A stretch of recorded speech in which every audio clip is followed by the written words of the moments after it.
Raider Nation, what's going on? You're watching the Raiders Report, and not only is the Raiders Report on YouTube, we're on Rumble, but we're also on Locals as well. So please join us over there at RaidersReport.locals.com. Pumping out live videos every week, giving you 2 exclusive videos every week, and it's more intimate access to me if you care about that type of thing. Let's go to our first Super Chat coming in from Daniel Keenan. Daniel Caps Keenan wants to know if the Raiders will wait to re-sign Waller and Renfrow next season. No. Waller and Renfrow will both have brand new contracts by the time the season starts this upcoming year. For Just Win babies, I'll bet something on it. If somebody doesn't believe me, we'll make a bet. I will be more than happy to make a bet on it because Waller and Renfrow will both have brand new deals by the time the season starts this upcoming year. This question's coming in from Brett. Hey, Mitch, what do you think of Brandin Cooks? Is he still available even though he signed an extension? No, I do not see Brandin Cooks being available via trade. He signed that extension for a reason. The Texans want him around, and actually another receiver that the Texans, I don't know if they were relying on him, but Deshaun Hamilton, he's a receiver from Penn State, actually played a little bit with the Broncos. He got hurt on Tuesday. So no, Brandin Cooks trade, sorry, man, it's not going to happen. What up, GC Sports? What is going on with DK Metcalf? He wants a new deal. He's got 1 year left on his contract. I think he's going to make like $3.6 million or something like that. And he wants a new deal. So he's holding out. He's going to get fined. He doesn't really care. The fine's like $15,000 for day one. He wants Seattle to commit to him long term, and he wants big-time money. If I was DK, I would want Devontae Adams, Tyreek Hill money. You ain't going to get that. I would say he's more in the realm of what Stephon Diggs got at $24 million. But what I would see happen, and if it happens, you heard it here first, they extend DK Metcalf, and then a Tyler Lockett trade could end up happening. So just, hey, think about it. All right, what up, Brad? I should also mention it's a Tyler Lockett trade, not to the Raiders. Mitchell Renz 365, fix front the Philippines, Life Raiders fan from Bay Area, living in the Philippines. All right, well, we got a lot of Philippines watchers here at Chat Sports. Whether you guys are watching Chase Sr. over for the Warrior Show, and now we got people here from the Philippines watching the Raiders Sports. So, Brad, bonjour to you, and I appreciate you. What up, JMO H, a.k.a. Devil J? Mitch, how many players we got to cut and bring in before the season starts now? Well, there's 90 players on the roster, and the way that the new cut dates are scheduled, which I actually like a lot. It happens after the preseason games. So the way that it goes is you got a 90-man roster.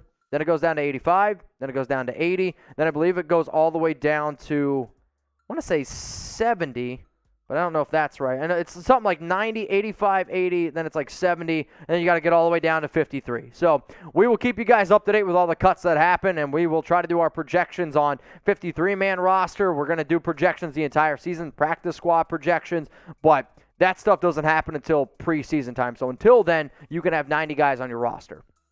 What up, Buddy Bear? Appreciate the super chat again, bro.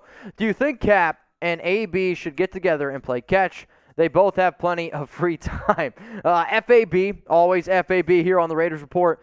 I would say this. I would say Cap shouldn't go play catch with Antonio Brown unless he's the only receiver available. Now, sure, if I'm looking for a good receiver from a talent standpoint, you have to be able to respect AB.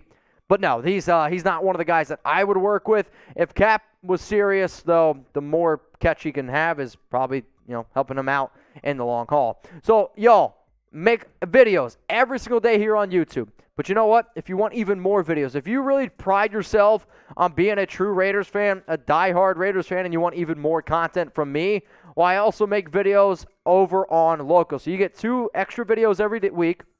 I go live at least once a week. A video that I put out earlier in the week. Raiders Mandatory Minicamp. 12 roster battles to watch. If you want to know what 12 roster battles that I am watching extremely close and the players and who it could potentially impact, go check out the video. My man, Ricky Bobby right here. If you ain't first, you're last. I rank the top 10 players on the Raiders roster right now.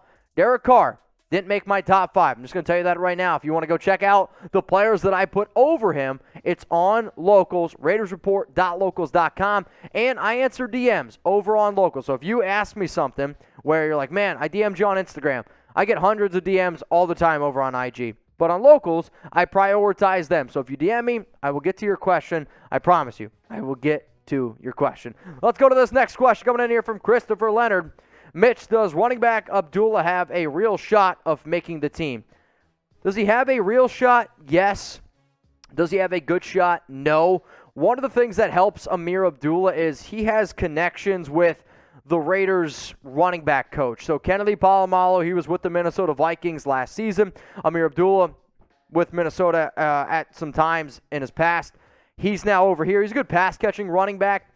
I don't anticipate that he makes the 53-man roster because Brandon Bolden was brought in, but he could be somebody that you use as maybe a special teams option, a practice squad guy. But yes, he has a shot. I wouldn't give it a good shot, though.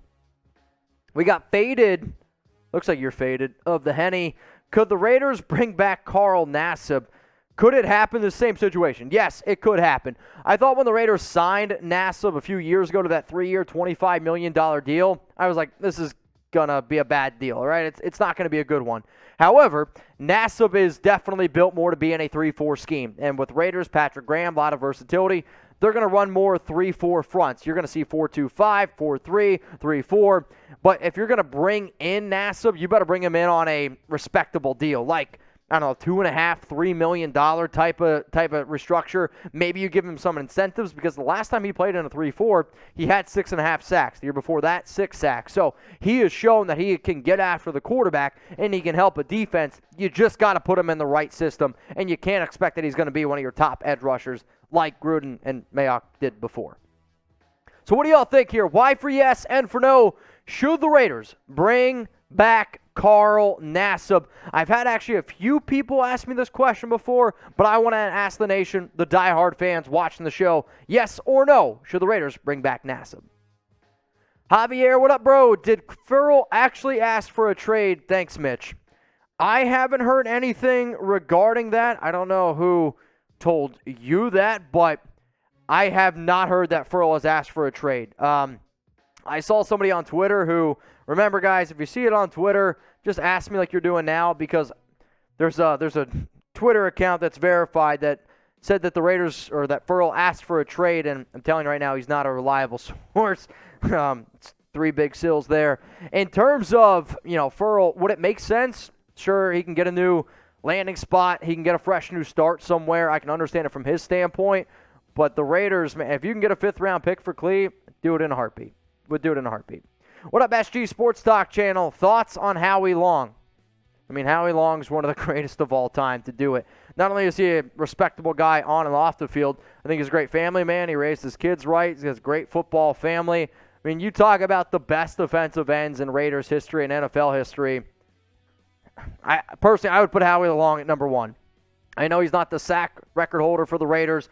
I would put Howie Long at number 1 for the Raiders in terms of being the most dominant when they were at their peak. If you guys disagree, I mean, the other name in terms of being most dominant at their peak is Khalil Mack in terms of numbers. So Howie Long is one of the greatest, though, to do it all time, no doubt about it. What up, Teleflame? Fun question. Who is one Raider legend you add to our current team in leaning towards Charles Woodson, but Cliff Branch would make our offense fun? Cliff Branch would make the offense really, really entertaining. I would probably go either Jim Otto would be a great offensive lineman to add to, our O-line. I would say Howie Long would be interesting. Charles Woodson, though, when I look at the defense, cornerback is definitely a big-time need, especially you could also use him as a safety. A lot of interesting names. Bo Jackson, healthy Bo, I'd be down for that one as well. What up, EZ Does It 55? CJ Beathard got hurt. Would you trade Nick Mullens to the Jags for a 4th-round pick? Would I trade Nick Mullens for a 4th-round pick? Yeah, in a heartbeat. CJ Beathard, though, he got carted off, but from what it sounds like, it's just a groin injury, so it's nothing really as serious as what they originally thought. I know he was carted off the field in practice, but it sounds like he's going to be okay. But CJ Beathard, Nick Mullens is an upgrade over him. Are you just making the comparison because those two guys played together with the 49ers? But 4th-round pick for Nick Mullens? Yes, absolutely. So remember, y'all, if you can't tune in live, you can still support the Raiders Report by sending in a super thanks for a shout-out. We did get 2 super thanks last week, so major shout-out to Jamie and major shout-out to Mario. Remember, I get it. People are busy. I'm a busy guy, too, and you can't always join the live show on Tuesday, 6 p.m. Eastern Time, 3 p.m. Pacific. The new feature, which you can see on every single Raiders video. Underneath it, there's a heart. You click that button, send in the super thanks. I'll make sure you guys get some airtime. What up, Phil? Always watching. Bo was a great player, but can you put a guy that didn't play football until baseball season was over on a team top 5 all time? If you were to tell me talent and talent alone, okay? Talent and talent alone, I will take Bo Jackson over Marcus Allen because I thought Bo Jackson was more talented than Marcus Allen. However, Marcus Allen's had the longevity, and he played a lot longer of a time. So if you're telling me healthy Bo Jackson, like, I could actually sit up here and make the argument that, yes, Bo was a top 5 Raider of all time, just health-wise, because he was a freak athlete. I think he's the greatest athlete of all time. But if you're looking at the longevity of his career, then no. Of course I can't put Bo in the top 5. What up, R-Dog76? With the current roster, can you see us getting to the Super Bowl? With the current roster, you'd have to get hot at the right moment. You'd have to stay healthy because I do think every team has this opportunity, Cleveland. The Cincinnati Bengals proved that. They were a 4-12 team, had the first-round pick 2 years ago. Then they end up going to the Super Bowl. What happened?